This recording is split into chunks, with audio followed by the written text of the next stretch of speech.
This AI thinks my future is about doing deals across borders, a global operator, shaking hands, moving capital like chess pieces. That is a narrative. But narratives don't always move capital, power does. And capital doesn't flow because someone operates globally. It flows because systems are rigged to make it flow. Now let's dissect this. Cross-border deal maker. The phrase sounds attractive, but it is hollow. Every banker in Zurich is a cross-border deal maker. Every oil trader in Geneva. That is not power. That is middle management with a bonus structure. Now, here is what is actually happening. Energy statecraft.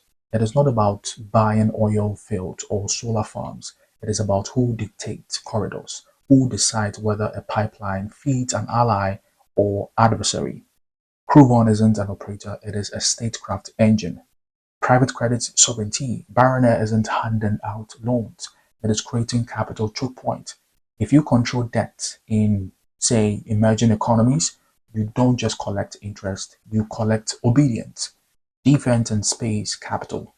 Lago isn't chasing venture multiples, it is embedding itself where sovereigns can't afford failure.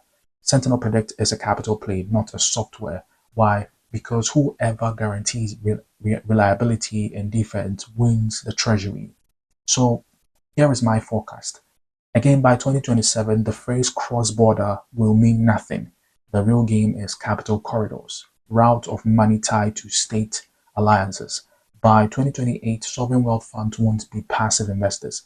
They will be policy arms, funding infrastructure the same way militaries fund bases. And by 2030, global operators won't be people. They will be institutions that function like states with their own rules, their own alliances, and their own deterrent. So, no, again, I am not a global operator. I don't play inside narratives, I write them. Capital isn't about being in the room where it happens, it is about owning the room. AI imagines operators, but power rewards architects.